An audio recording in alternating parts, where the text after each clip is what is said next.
everyone, and welcome back to my channel. It's Fatmata here from Traditionally Inspired Meaningful Art. Today we have a Friday Sews and a brand new dress.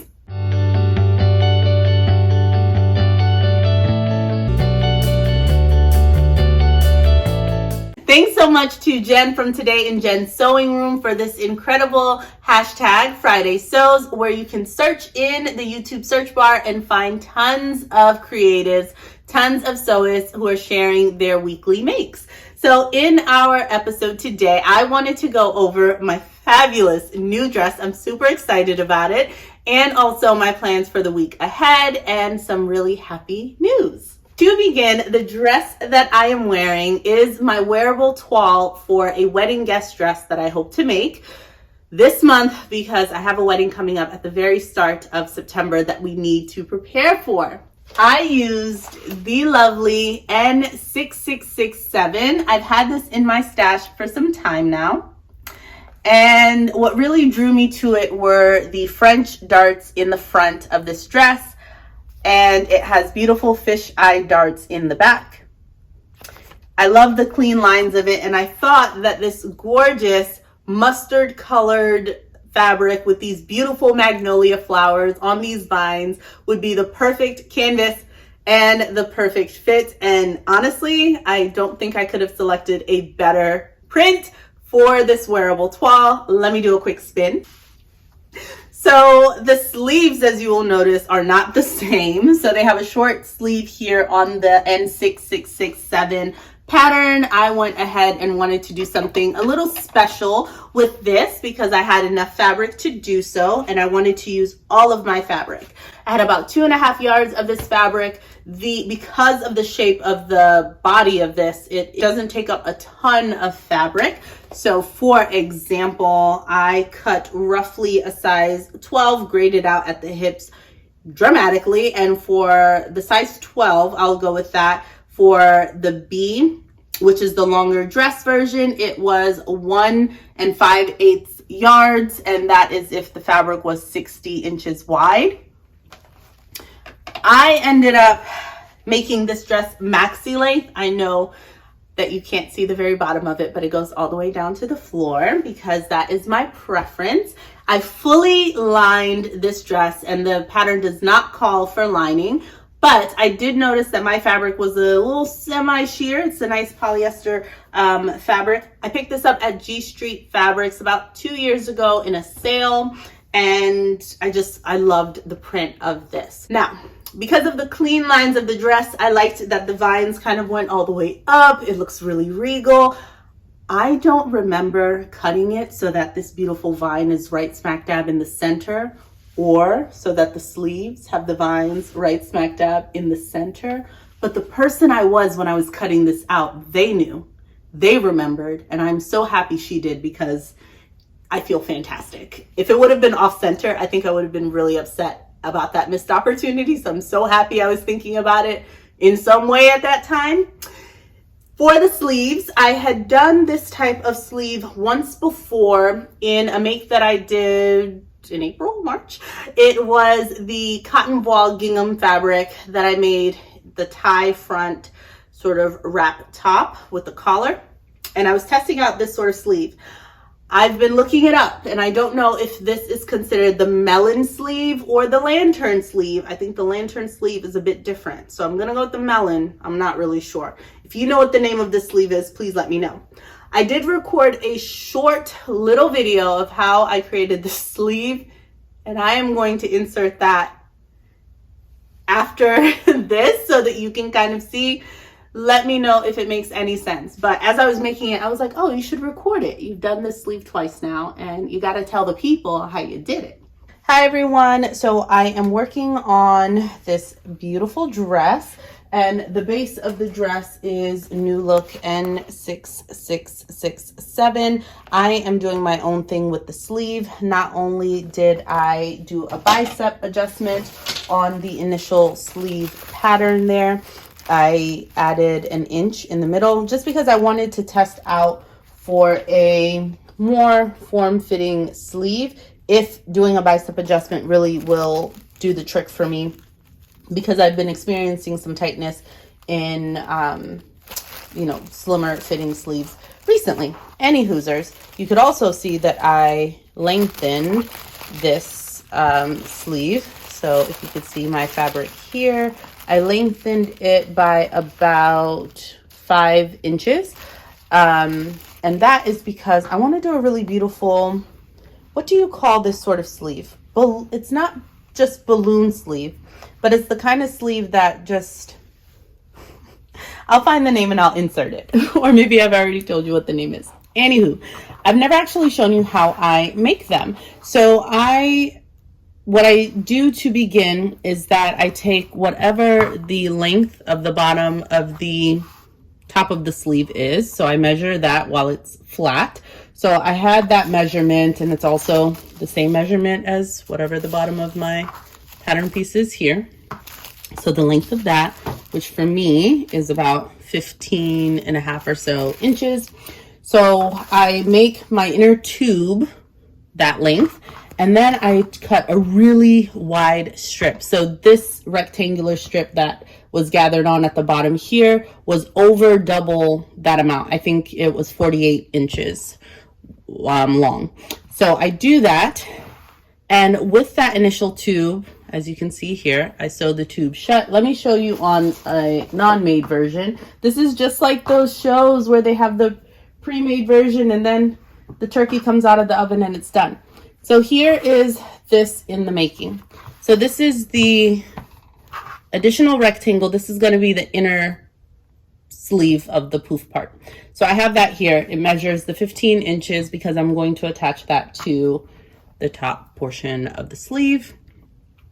So that is that width.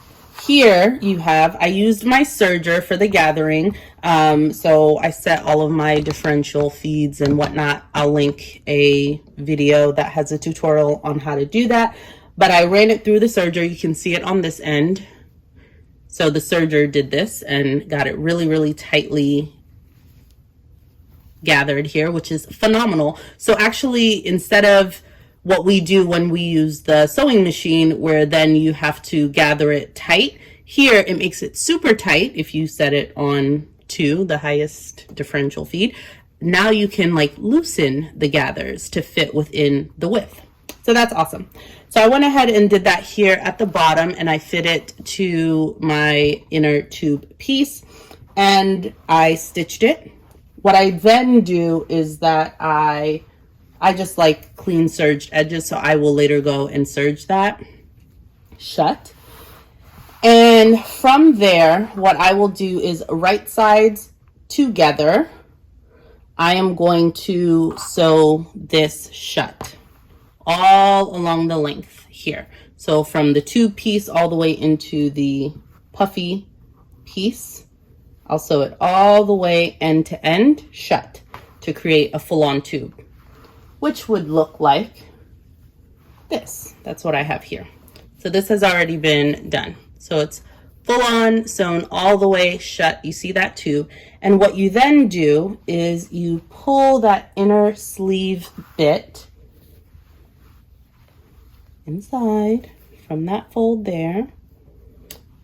And I ran a serging stitch as well after I sewed it. Again, this fabric frays, so I want to make sure that I protect that.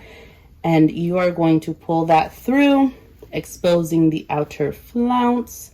And what you want to do is catch it at the top here. I hope you guys can see this, and I hope whatever I'm explaining makes sense. So the only 2 points that I really want to match up would be the seams here, so that we're connected. So I'm going to want to put a pin in that. And then I am going to also pin like roughly a center point. So I'd mark the center point of the gathered bit, and I'm going to find the center point here of the straight part of that lower sleeve, the tube. And then I'm going to connect those pieces. And I'm just going to make sure the rest of the gathers sort of fit neatly around there. And that gives you this beautiful, as you can see, there's no elastic there. So nothing to sort of hold your arm. And it's just a beautiful drape that it has. And once you attach that to the actual sleeve head that you created, it's going to be amazing. So I'll come back once it's all attached, but I just want to show you like what the construction of this is.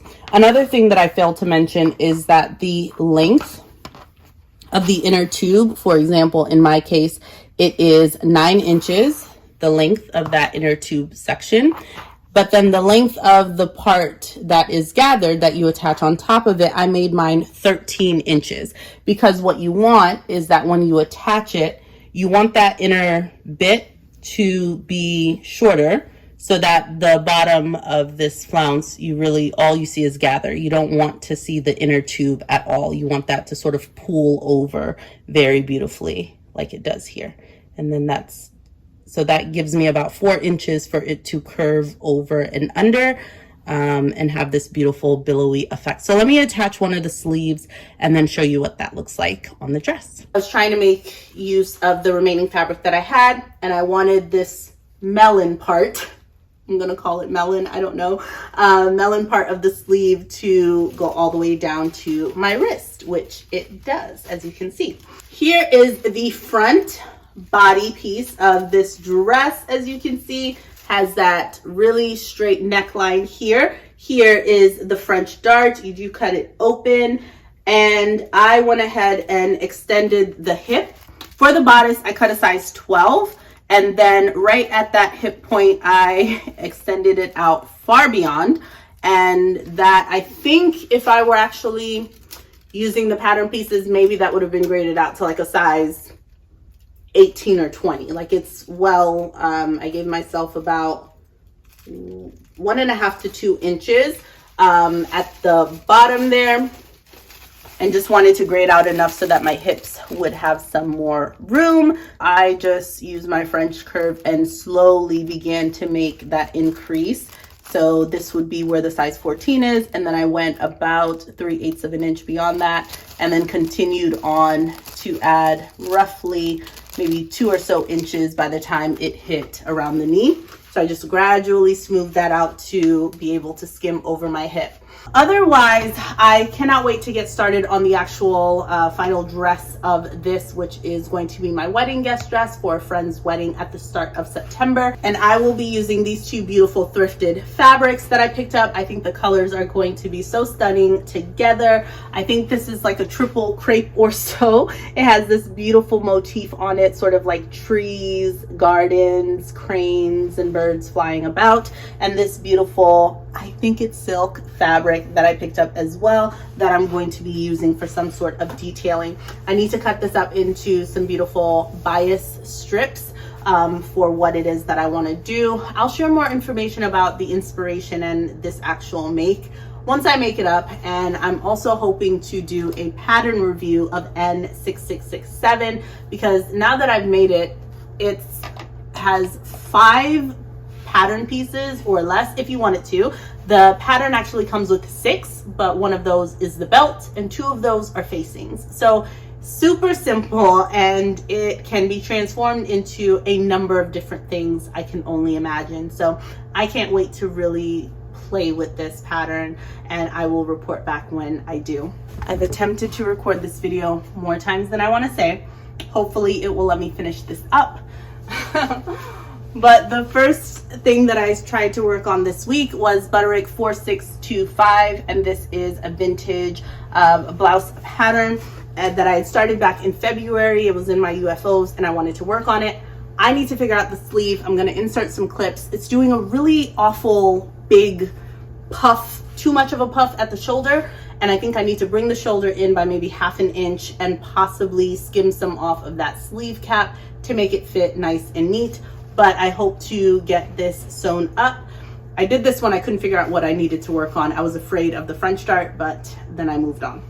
As soon as I figure out what's going on with that Butterick vintage pattern, if I can get it to work with the whole sleeve situation, or adapt the sleeve altogether and put in one of my other favorite sleeves from another make, I can get started on this beautiful cotton hibiscus fabric that I picked up at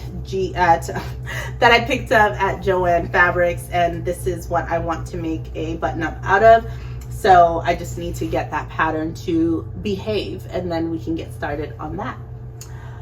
So this is my progress thus far on my collaboration project with Sara from Naughty Gnome Crafts. I'm working on a garment, but this is going to be a feature in it, and it was really fun to do this accordion style. I just put some knit interfacing on the back of this on this polyester fabric to give it a bit more weight to it, and just steamed these in what, 1/2 inch little accordion pleats. And I'm going to be doing some really beautiful detailing with this in my make, but you will have to wait and see in the reveal what I do with this. Really excited though. Also, I don't know if I ever got to mention that in July I won a giveaway from Whitney from Whit Makes. I feel like we're kindred spirits.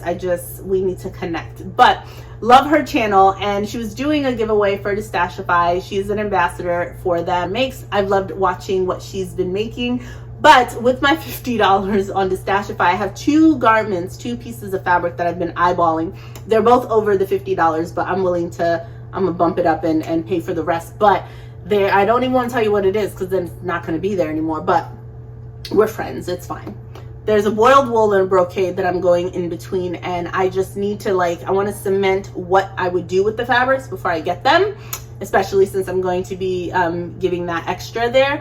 But I have been telling myself, with this, I don't want to get fabrics that I can easily get elsewhere. I would love to get and pick up something that maybe I wouldn't naturally buy myself. So that's why I'm looking at those two, and I'm really excited to finally just make a decision and get one of them. But I've been watching the site periodically, seeing what's new and what's coming in, and I'm just trying to like land on a decision on what I'm gonna get. But I can't wait to share that with you once I have it in.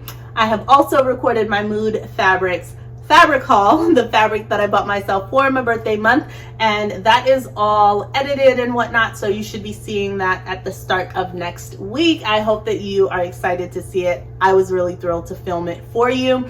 I also gave you a clean background because I can appreciate that in some of my previous videos it is there's a lot going on in the background, a lot of color, and sometimes you can't really see the makes that I'm trying to show you. So hopefully this was like a clean slate and was a bit easier on the eyes. But with all of that said, I cannot wait to be back and show you more of my makes soon, hopefully with some pattern reviews as well for some of these patterns that might not have as much press out there as I think they deserve. And I will of course keep you posted as those come out. All right, so I have two pieces of just like brilliant, warm and fuzzy feel-good news for this week. I got such a sweet email from Adele from Sew for Serenity. So I did a collaboration with Adele back in February. We did the Sicily slip dress together. She's phenomenal. Her channel is amazing. From unboxings, fabric hauls. She has my color palette that I dream of, okay, the autumnal color palette. So I love seeing the fabrics that she gets because they're all the fabrics I want. And just has some amazing makes. It's super prolific, so there's always a really nice update on what she's working on. Even when she's away, she's on it, and I love that. So thank you so much, Adele. But she gifted me the Sirocco jumpsuit, which I am floored and so excited because I mentioned in my indie pattern wish list that the Sirocco jumpsuit was one of the ones that I've been eyeing, I mean all the time, looking, okay? I have a Ponte knit that is earmarked, so Adele, thank you so much, and I cannot wait to show you what I do with that pattern.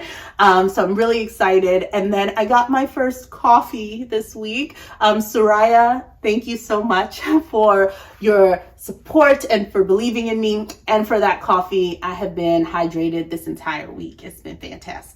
So thank you so much, honestly. And yeah, the month is going really well so far, really fast though. My kiddo begins pre-K this year. So there's been a lot of prep, a lot of just trying to get the mind right, get the schedules together. So a lot's been going on in the background. So it's been nice to have those quiet moments to kind of work on these pieces here and there.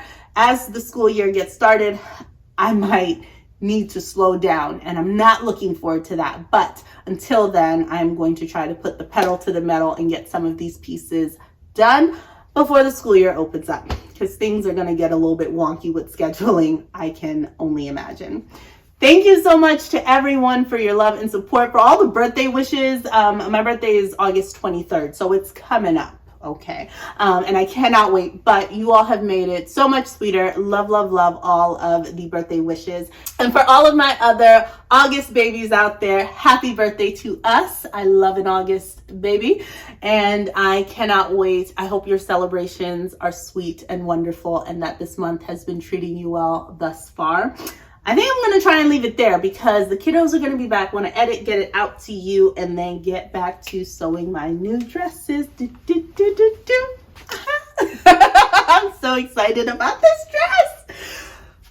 Look at this neckline. Wonderful. Bye, friends. Stay creative, folks. Bye-bye.